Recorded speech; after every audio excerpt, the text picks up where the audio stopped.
जय हिंद साथियों, आप सभी का स्वागत करता हूं आप सभी के अपने चैनल टारगेट सिलेक्शन में। साथियों, लोकसभा चुनाव 2024 से संबंधित जितने भी इंपॉर्टेंट क्वेश्चंस बनते हैं उन सभी क्वेश्चंस को साथियों आज की इस वीडियो में आप लोग देखेंगे। टॉप लेवल के सभी क्वेश्चंस देखेंगे जो आपके एग्जाम के लिए बहुत इंपॉर्टेंट साथियों हो जाते हैं। तो बिना समय गवाए साथियों क्लास को यहां पर शुरू कर दिया गया है। पहले नंबर का प्रश्न आपकी स्क्रीन पर है कि 2024 में कौन सी लोकसभा का चुनाव हुआ था। तो ये साथियों कौन सी लोकसभा का चुनाव हुआ था, आप लोग ध्यान रखेंगे 18वीं लोकसभा का चुनाव हुआ था। सही जवाब आपका जाएगा ऑप्शन नंबर सी के साथ। उसके बाद देखिए साथियों 543 सीटों के लिए चुनाव जो हुए हैं वो 7 फेजेस में हुए हैं। पहले फेज की वोटिंग साथियों 19 अप्रैल को और आखिरी फेज की वोटिंग 1 जून को हुई है। चलिए 4 जून को नतीजे आए हैं और आचार संहिता से लेकर नतीजे तक इसमें 80 दिन लगे हैं। कितने दिन साथियों?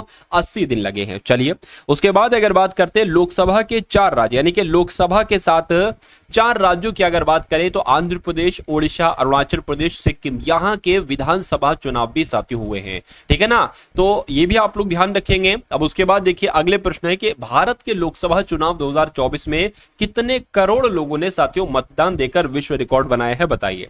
तो कितने लोगों ने साथियों वोट दिया है? तो 64.2 करोड़ लोगों ने वोट दिया है। राइट आंसर यहां पर आपका जो जाएगा वो ऑप्शन नंबर ए के साथ जाएगा। उसके बाद देखिए यहां पर अगर बात करें भारत ने 2024 के लोकसभा चुनाव में 31.2 करोड़ महिलाओं सहित 64.2 करोड़ मतदाताओं के भाग लेने के साथ विश्व रिकॉर्ड बनाया है भारत ने। मुख्य चुनाव आयुक्त राजीव कुमार हैं। इनके अनुसार ये सभी G7 देशों यानी कि G7 देशों जैसे कि America, Britain, France, Germany, Italy, Japan और कनाडा के मतदाताओं की संख्या का 1.5 गुना है यानी कि 1.5 गुना है। उसके बाद देखिए चुनावी प्रक्रिया में 68,000 से अधिक निगरानी टीमें और 1.5 करोड़ मतदान एवं सुरक्षा कर्मी साथियों शामिल थे। उसके बाद देखिए लोकसभा चुनाव लड़ने के लिए न्यूनतम आयु साथियों कितनी चाहिए होती है। देखिए अभी जो लेटेस्ट आपके जो क्वेश्चन बनेंगे ना लोकसभा चुनाव 2024 के, वो भी साथियों मैं आपको बताऊंगा, उसकी थ्योरी भी यहां पर आपको करवाने वाला हूं। 2-4 क्वेश्चन इसके देख लीजिए पहले कि लोकसभा चुनाव लड़ने के लिए न्यूनतम आयु कितनी चाहिए होती है साथियों? 25 वर्ष चाहिए होती है। 1952 में भारत के पहले लोकसभा चुनाव में कितने राष्ट्रीय दलों ने साथियों भाग लिया था? तो 14 राष्ट्रीय दलों ने भाग लिया था, ये आप लोग ध्यान रखेंगे। उसके बाद देखिए भारत के पहले लोकसभा चुनाव जो कि 1952 में हुए थे, इसमें कितनी ऐच्छिक सीटें थी और कांग्रेस ने इसमें कितनी सीटें साथियों हासिल की थी? तो अगर बात करते हैं साथियों देखिए कितनी ऐच्छिक सीटें थी, तो 489 ऐच्छिक सीटें थी और कांग्रेस में इसने कितनी सीटें साथियों हासिल की थी? तो 364 सीटें हासिल की थी, ये आपको मालूम होना चाहिए। उसके बाद देखिए साथियों अगला प्रश्न है कि लोकसभा का चुनाव पहली बार किस वर्ष हुआ था? तो 1951-52 में साथियों लोकसभा का चुनाव पहली बार हुआ था, ये आप लोग ध्यान रखेंगे। उसके बाद देखिए भारत में लोकसभा का चुनाव कितने वर्ष के बाद होता है? आप सभी लोग जानते हैं 5 वर्षों के बाद भारत में लोकसभा का चुनाव होता है। अब साथियों लोकसभा चुनाव 2024 से संबंधित साथियों कुछ इंपॉर्टेंट चीजें देख लीजिए। चलिए जैसे कि 4 जून को लोकसभा चुनाव 2024 के नतीजे आ गए हैं और 10 साल बाद देश में किसी दल को बहुमत नहीं मिला। एनडीए को बहुमत मिल गया है, ठीक है ना, एनडीए को बहुमत मिल गया लेकिन भाजपा बहुमत से चूक गई है। चलिए उसके बाद अगर बात करते बीजेपी एक बार फिर से देश में सबसे बड़ी पार्टी बनी है। उसे चुनाव में 240 सीटें मिली हैं, वहीं कांग्रेस 99 सीटों पर साथियों सिमट गई है। ठीक है ना, अगर बात करते साथियों उसके बाद देखिए कि उत्तर प्रदेश में समाजवादी पार्टी सबसे बड़ी पार्टी बनी है, उसे 37 सीटों पर जीत मिली है। वहीं बीजेपी को 33 सीटों पर साथियों जीत मिली है। वहीं कांग्रेस ने भी यूपी में 6 सीटें साथियों जीती हैं। चलिए उसके बाद देखिए समाजवादी पार्टी के बाद ममता बनर्जी की तृणमूल कांग्रेस ने 29 सीटों पर जीत हासिल कर बड़ी कामयाबी हासिल की है और टीएमसी ने पश्चिम बंगाल में बीजेपी को बहुत नुकसान पहुंचाया है। उसके बाद देखिए महाराष्ट्र में उद्धव ठाकरे को भी बड़ी सफलता मिली है। उनकी पार्टी शिवसेना ने इस चुनाव में 9 सीटों पर जीत दर्ज की है। उनके गठबंधन सहयोगी एनसीपी शरद पवार गुट ने 7, शिवसेना शिंदे गुट ने 7 और बिहार में लोक जनशक्ति पार्टी ने 5 सीटों पर विरोधियों को मात दी है और असदुद्दीन ओवैसी की पार्टी एआईएम को एक सीट पर जीत मिली है, वह अपनी हैदराबाद सीट बचाने में कामयाब रहे। उसके बाद देखिए लोकसभा चुनाव 2024 की बात करें तो बीजेपी ने मध्य प्रदेश, दिल्ली, हिमाचल प्रदेश और उत्तराखंड में साथियों क्लीन स्वीप हासिल किया है, क्लीन स्वीप किया है। और अन्य दलों की बात करें तो इंडियन यूनियन मुस्लिम लीग को 3 सीट, आम आदमी पार्टी को 3 सीट, झारखंड मुक्ति मोर्चा को 3 सीट और आंध्र प्रदेश की जनसेना पार्टी को 2 seat, communist party of India की अगर बात करें तो इसको 2 सीट और जनता दल को साथियों 2 सीट, विदुतलाई चिरुथैगल कांची को भी 2 सीट और भारतीय कम्युनिस्ट पार्टी को 2 सीट, राष्ट्रीय लोक दल को 2 सीट और जम्मू एंड कश्मीर को और नेशनल कॉन्फ्रेंस को साथियों 2 सीट जीत में मिली हैं। तो इतनी जानकारी साथियों आप लोग ध्यान रखेंगे। चलिए उसके बाद देखिए यहां पर अगर साथियों बात करते हैं कि लोकसभा चुनाव 2024 में सबसे बड़ा झटका बीजेपी को लगा है। क्यों? क्योंकि 2014 में 2019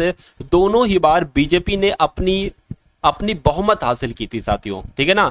उसके बाद लेकिन इस बार बीजेपी बहुमत से जादुई आंकड़े 272 से दूर रही साथियों। तो कुल मिला के अगर बात करें साथियों इस बार बहुमत नहीं मिल पाया बीजेपी को। प्रधानमंत्री नरेंद्र मोदी लगातार तीसरी बार वाराणसी से चुनाव जीते हैं। हालांकि 2014-2019 की तुलना में 2024 में उनकी जीत सबसे छोटी रही है। पीएम मोदी ने ये चुनाव 1.52 लाख वोटों के अंतर से जीता है। उसके बाद अगर बात करें देश के पहले प्रधानमंत्री पंडित जवाहरलाल नेहरू के बाद नरेंद्र मोदी दूसरे ऐसे प्रधानमंत्री हैं जो लगातार तीसरी बार सत्ता में आए हैं। उसके बाद अगर बात करते हैं साथियों लोकसभा चुनाव 2024 की ही बात करेंगे। 17वीं लोकसभा का कार्यकाल 16 जून 2024 को समाप्त हो गया है, ठीक है ना। 16 जून की अगर बात करें तो 16 जून को साथियों 2024 को एक तरीके से समाप्त हो जाएगा। 18वीं लोकसभा के 543 सदस्यों को चुनने के लिए भारत में 19 अप्रैल 2024 से 1 जून तक आम चुनाव हुए हैं। चुनाव 7 चरणों में आयोजित हुए हैं और नतीजे 4 जून 2024 को घोषित किए गए हैं। यह दुनिया में अब तक का सबसे बड़ा चुनाव होगा जो 2019 के भारतीय आम चुनावों को पीछे छोड़ देगा। देश के चुनावी इतिहास में यह दूसरा मौका है जब लोकसभा चुनाव इतनी लंबी अवधि तक चले हैं। चलिए अब साथियों यहां पर हम लोग 7 फेजेस की अगर बात करते हैं तो एक एक करके साथियों यहां पर सभी फेजेस देख लेते हैं। जैसे कि जब हम बात करते हैं यहां पर साथियों फेज 1 की तो इसमें अगर बात करें 102 सीटें थी, यानी कि 102 सीटें और वोटिंग जो हुई थी ना साथियों वो 19 अप्रैल से हुई थी, ठीक है ना। फेज 2 की अगर बात करते हैं तो इसमें साथियों 89 सीटों पर खेल हुआ और साथियों अगर बात करें वोटिंग की अगर बात करें कब हुई थी 26 अप्रैल को हुई थी। उसी प्रकार तीसरा फेज की अगर बात करते हैं ना साथियों यहां पर तो तीसरे फेज की अगर साथियों बात करें यहां पर कुछ थोड़ा घिचपिच हो गया साथियों, एक तरीके से सही तरीके से यहां पर टाइपिंग नहीं हो पाई। देखिए यहां पर अगर बात करते हैं तीसरे फेज में 94 सीटों पर वोटिंग हुई और जो कि वोटिंग कब हुई 7 मई को हुई। और उसी प्रकार साथियों फेज 4 की अगर बात करें 96 सीटों पर वोटिंग हुई और 13 मई को वोटिंग हुई थी। फेज 5 की अगर बात करें तो 49 सीटों पर वोटिंग हुई और हुई कब साथियों 20 मई को। और फेज 6 की अगर बात करें 57 सीटों पर वोटिंग हुई और वोटिंग कब हुई साथियों 25 मई को। उसी प्रकार फेज 7 में 57 सीटों पर तो वोटिंग हुई और वोटिंग कब हुई साथियों 1 जून को हुई। ये आप लोग ध्यान रखेंगे। नतीजे कब 4 जून को आए। उसके बाद देख लीजिए साथियों जरा निर्वाचन आयोग के संबंध में भी, क्योंकि यहां से भी साथियों कुछ जानकारी जो है ना वो आपको साथियों होना ही होना चाहिए। चलिए अब यहां पर अगर बात करते हैं भारतीय निर्वाचन आयोग यानी कि इलेक्शन कमीशन ऑफ इंडिया एक संवैधानिक निकाय है जो कि भारतीय लोकतंत्र की एक आधारशिला है। निर्वाचन आयोग का कार्य भारत में स्वतंत्र, निष्पक्ष और पारदर्शी माध्यम से चुनावों को संपन्न कराना है। भारतीय संविधान का अनुच्छेद 324। अभी साथियों हम लोग 50 क्वेश्चन भी यहां पर करेंगे, अभी थोड़ा वेट कीजिए क्योंकि आपने शुरू के 7 क्वेश्चन देखे, उसके बाद ही मैं थ्योरी आपके सामने लाने लगा, बाकी के क्वेश्चन भी हम लोग देखेंगे।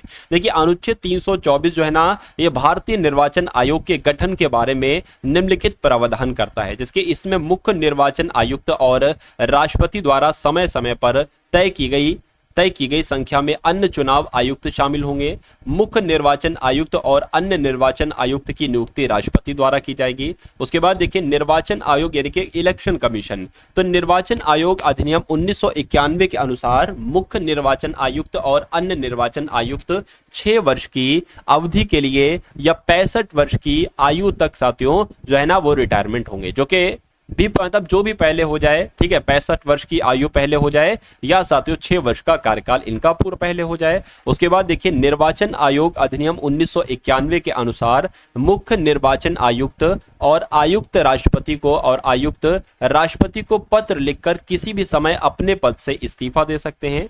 मुख्य चुनाव आयुक्त को उच्चतम न्यायालय के न्यायाधीश के समान ही और उन्हीं आधारों पर हटाया जा सकता है। उसके बाद देखिए साथियों, यहां पर अगर बात करते हैं, देखिए निर्वाचन आयोग अधिनियम 1991 के अनुसार मुख्य निर्वाचन आयुक्त और 2 निर्वाचन आयुक्त को समान वेतन, भत्ते और अन्य शर्तें मिलती हैं जो उच्चतम न्यायालय के न्यायाधीश के ही समान होती हैं। भारत के पहले मुख्य चुनाव साथियों कौन थे? तो सुकुमार सेन थे। वर्तमान में भारतीय निर्वाचन आयोग में 1 मुख्य निर्वाचन आयुक्त हैं और 2 निर्वाचन आयुक्त हैं, ये भी आप लोग ध्यान रखेंगे। इलेक्ट्रॉनिक वोटिंग मशीन की अगर बात करें, यानी कि ईवीएम की बात करें, तो ईवीएम के बारे में कहा जाता है कि ये न केवल चुनाव प्रक्रिया को आसान बनाती है बल्कि उसे विश्वसनीय भी बनाती है। उसके बाद देखिए इसके काम करने का तरीका सटीक और तेज होता है और इससे मतगणना भी बहुत तेजी से हो जाती है। सबसे अहम बात, इसमें एक ही व्यक्ति वोट डाल सकता है जिससे अमान्य वोटों की संभावना साथियों खत्म हो जाती है। अब लोकसभा की अगर बात करते हैं साथियों, तो यहां पर आप लोग ध्यान रखेंगे, देखिए बहुत ध्यान से आप लोग यहां पर इस क्लास को देखिएगा क्योंकि यहां से कई सारे क्वेश्चंस आप लोग साथियों देखेंगे। चलिए यहां पर अगर बात करें, भारत की संसद का निचला सदन है, यानी कि जो लोकसभा है ना, ये भारत की संसद का निचला सदन है और इसकी समय अवधि साथियों कब तक रहती है? 5 वर्ष तक रहती है। वर्तमान समय पर साथियों लोकसभा के अध्यक्ष कौन है? तो ओम बिरला है, ये आप लोग ध्यान रखेंगे। उस उपाध्यक्ष की अगर साथियों बात करते हैं तो 25 मई यानी कि 2019 से रिक्त हैं एक तरीके से। चलिए उसके बाद देखिए साथियों, अगर बात करते हैं अगले पॉइंट की कि सदन के नेता अभी कौन है? तो प्रधानमंत्री नरेंद्र मोदी। विपक्ष की अगर बात करें तो ये भी साथियों रिक्त है। और सीटें कितनी है लोकसभा में? तो 543 साथियों सीटें हैं। ये जानकारी आपको मालूम होना चाहिए भाई। बहुत बढ़िया, वेरी गुड क्लास। अब उसके बाद देखिए सबसे पहले लोकसभा का गठन कब किया गया था? तो 1952 में साथियों सबसे पहले लोकसभा का गठन किया गया था। लोकसभा के अध्यक्ष किसके द्वारा चुने जाते हैं? तो लोकसभा के अध्यक्ष को साथियों लोकसभा के सदस्य ही चुनते हैं। यानी कि लोकसभा के अध्यक्ष को किसके द्वारा चुना जाता है? तो लोकसभा के सदस्य ही चुनते हैं। लोकसभा का अध्यक्ष अपना त्यागपत्र निम्नलिखित में से किसको प्रस्तुत कर सकते हैं? तो अगर लोकसभा के अध्यक्ष को अपना त्यागपत्र देना होता है तो लोकसभा के उपाध्यक्ष को देते हैं, और अगर लोकसभा के उपाध्यक्ष को अपना त्यागपत्र देना होता है तो ये साथियों लोकसभा के अध्यक्ष को अपना त्यागपत्र देते हैं। उसके बाद देखिए कौन लोकसभा को भंग करने की शक्ति रखता है? बताइए। तो यहां पर अगर बात करें, आप लोग ध्यान रखेंगे, राष्ट्रपति जो है वो लोकसभा को भंग करने की शक्ति रखता है, यानी कि शक्ति इनके पास होती है। अगला प्रश्न देखिए, कितने लोकसभा निर्वाचन क्षेत्र हैं? बताइए। तो लोकसभा निर्वाचन क्षेत्र कितने हैं? तो मैं आपको कई बार बता चुका हूं, 543 साथियों लोकसभा निर्वाचन क्षेत्र है। राइट आंसर आपका जाएगा ऑप्शन नंबर सी के साथ। उसके बाद देखिए अगले नंबर का साथियों प्रश्न है कि स्वतंत्र भारत की लोकसभा का पहला सत्र साथियों कब आयोजित किया गया था? तो कब आयोजित किया गया था आप लोग ध्यान रखेंगे, 13 मई 1952 आपका सही जवाब हो जाएगा। यानी कि अगर बात करें साथियों 13 मई 1952 को ही स्वतंत्र भारत की लोकसभा का पहला सत्र साथियों आयोजित किया गया था। उसके बाद देखिए अगला प्रश्न है कि लोकसभा के कितने सत्र आयोजित होते हैं? तो लोकसभा के साथियों 3 सत्र आयोजित होते हैं। सही जवाब आपका जाएगा ऑप्शन नंबर ए के साथ। उसके बाद देखिए लोकसभा यानी कि वर्ष में लोकसभा के कितने सत्र आयोजित होते हैं? तो 3 सत्र आयोजित होते हैं। बजट सत्र जो कि फरवरी से मई तक, मानसून सत्र जुलाई से सितंबर तक, शीतकालीन सत्र नवंबर से दिसंबर के मध्य होता है साथियों, ये भी आप लोग ध्यान रखेंगे। उसके बाद देखिए लोकसभा की अधिकतम संख्या साथियों कितनी होगी? बताइए। चलिए तो लोकसभा की अधिकतम संख्या अगर आपसे एग्जाम में पूछे तो 552 आपको बताना है। देखिए अगर आपका एग्जाम अब होने वाला है, जब भी होगा साथियों आपका एग्जाम, तो लोकसभा के चुनाव हुए हैं साथियों, तो लोकसभा से संबंधित प्रश्न ना पूछा जाए ऐसा हो नहीं सकता। यानी कि जिन जिन क्वेश्चंस में लोकसभा लगता है, भले वो पुराना हो नया हो, वो सभी क्वेश्चन साथियों आपके लिए बहुत इंपॉर्टेंट है। तो 50 क्वेश्चन आप लोग देखेंगे साथियों इस क्लास में पूरे, जो कि लोकसभा से लगभग संबंधित होंगे। देखिए भारत के वर्तमान मुख्य चुनाव आयुक्त कौन है? बताइए। तो अगर बात करें साथियों वर्तमान समय पर कौन है, तो राजीव कुमार इनका नाम है, और राजीव कुमार साथियों वर्तमान समय पर मुख्य चुनाव आयुक्त हैं। उसके बाद देखिए भारत के मुख्य चुनाव आयुक्त भारत के चुनाव आयुक्त का प्रमुख होता है, बिल्कुल सही। इनकी नियुक्ति की अगर बात करें साथियों, भारत के राष्ट्रपति इनकी नियुक्ति करते हैं। तो आप लोग ध्यान रखेंगे साथियों, नियुक्ति कौन भारत के राष्ट्रपति करते हैं। और अवधि की अगर बात करते हैं ना साथियों, अवधि की, तो 6 वर्ष हो या 65 वर्ष की आयु, जो भी साथियों पहले हो जाए। उसके बाद अगर बात करते हैं यहाँ पर चुनाव आयुक्त की, तो कौन है साथियों, आप लोग ध्यान रखेंगे, चुनाव आयुक्त ज्ञानेश कुमार है और सुखबीर सिंह संधू हैं। और पहले मुख्य चुनाव आयुक्त कौन, अगर तो बात करें साथियों, सुकुमार सेन। उसके बाद देखिए अगले नंबर का साथियों प्रश्न आपकी स्क्रीन पर है कि स्वतंत्र भारत की पहली लोकसभा के प्रथम उपाध्यक्ष साथियों कौन थे।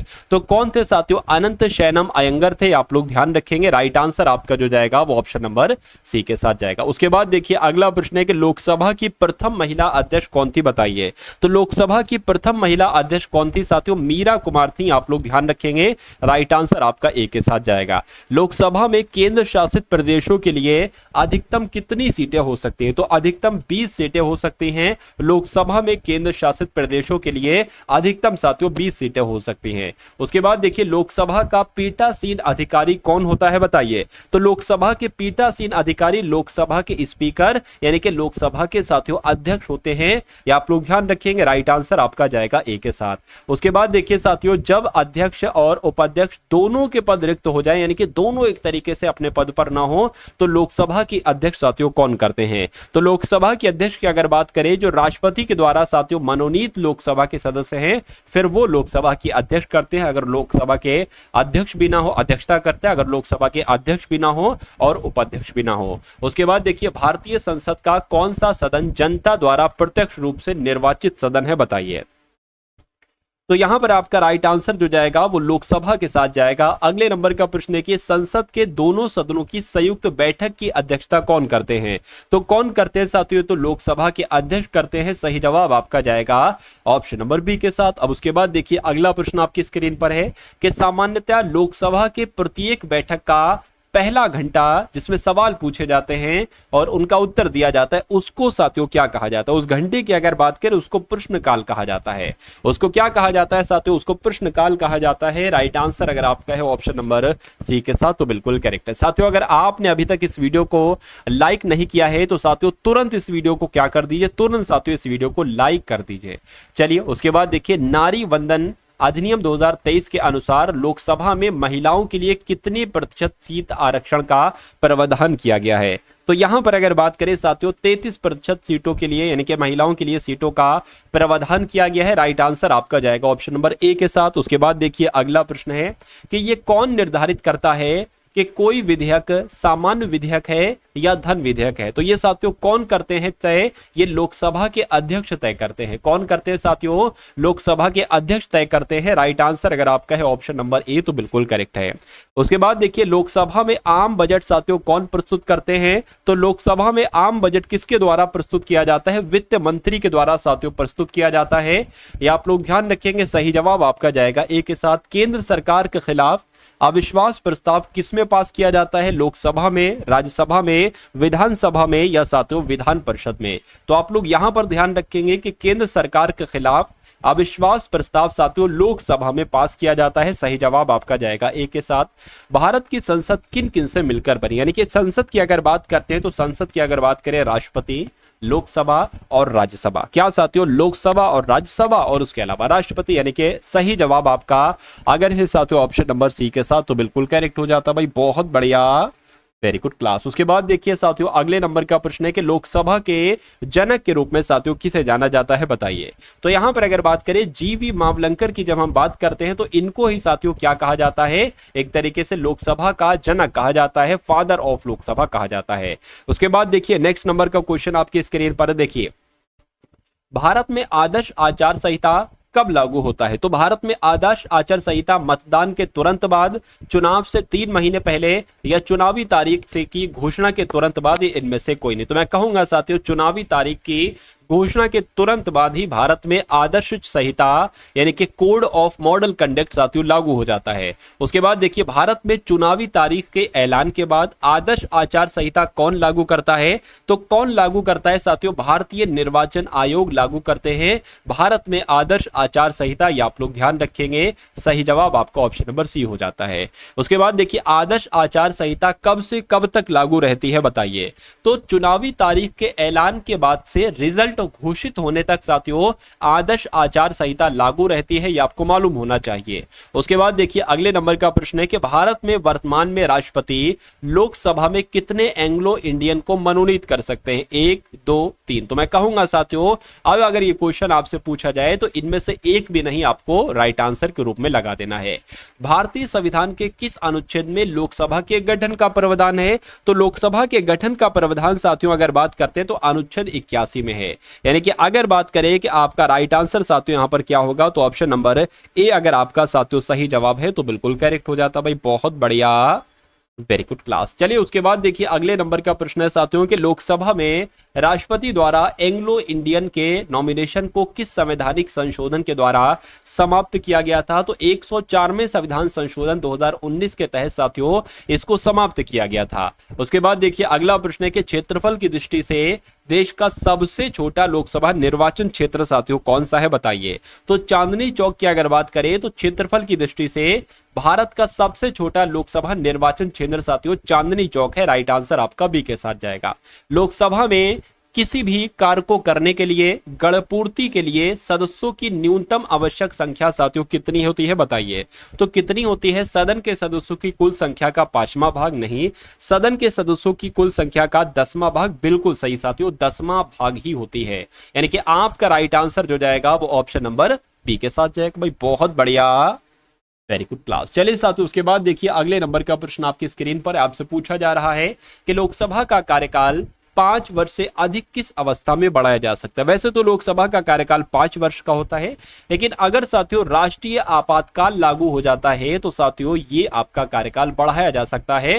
राइट आंसर आपका जाएगा ऑप्शन नंबर ए के साथ। चलिए उसके बाद देखिए लोकसभा के किसी सदस्य की सदस्यता कितने दिनों तक लगातार अनुपस्थित होने पर समाप्त हो जाती है? अगर वो कब तक अनुपस्थित रहता है, कब तक अब्सेंट रहते हैं लोकसभा के सदस्य, तो उनको साथियों एक तरह से उनकी जो होती है ना उनकी सदस्यता को समाप्त किया जा सकता है। तो अगर साथियों 2 महीने तक यानी कि 60 दिनों तक साथियों अनुपस्थित रहते हैं तो मेरा मानना है मैं कह सकता हूं कि लोकसभा के सदस्य की सदस्यता को समाप्त किया जाता है 60 दिनों तक अगर वो नहीं आते हैं लोकसभा। उसके बाद देखिए लोकसभा के 2 बैठकों के बीच कितने समय से ज्यादा का अंतराल साथियों नहीं होना चाहिए? तो 6 माह से ज्यादा का अंतराल नहीं होना चाहिए। राइट आंसर आपका जाएगा ऑप्शन नंबर बी के साथ। उसके बाद देखिए अस्थाई लोकसभा के अध्यक्ष यानी कि प्रोटेम स्पीकर को कौन नियुक्त करते हैं? तो यहां पर अगर बात करें साथियों राष्ट्रपति के द्वारा अस्थाई लोकसभा अध्यक्ष को नियुक्त किया जाता है, ये आप लोग ध्यान रखेंगे। उसके बाद देखिए आपातकाल के दौरान संसद लोकसभा का कार्यकाल एक बार में कितने समय के लिए साथियों बढ़ा सकती है? तो एक कितने समय के लिए बढ़ा सकती है? 1 वर्ष के लिए बढ़ा सकती है। राइट आंसर आपका जाएगा ए के साथ। साथियों अगर आप चाहते हैं कि डेली करंट अफेयर साथियों, ठीक है ना, डेली करंट अफेयर की साथियों क्लास यहां पर आपको मिल जाएगी। अगर बात करें साथियों रोज सुबह कितने बजे? रोज सुबह साथियों 6 बजे। रोज सुबह 6 बजे करंट अफेयर की साथियों यहां पर क्लास आप लोग देखते हैं। कितने बजे? रोज सुबह 6 बजे। तो उसके अलावा यहां पर देखिए साथियों आपको यहां पर इस क्लास में 2 तरह की चीजें दी जाती है जो डेली करंट अफेयर की क्लास होती है। पहले की अगर बात करें जो लेटेस्ट साथियों उस दिन के क्वेश्चन होते हैं, एक तो वो दिए जाते हैं। उसके अलावा साथियों लास्ट 7 डेज का क्या, लास्ट 7 डेज में आपको जो भी करंट अफेयर साथियों पढ़ाई गई हैं उसमें से जो चुनिंदा क्वेश्चंस होते हैं, क्या साथियों एक तरीके से जो चुनिंदा क्वेश्चंस होते हैं सबसे इंपॉर्टेंट साथियों क्वेश्चन होते हैं उनका भी आपको रिवीजन करवाया जाता है डेली।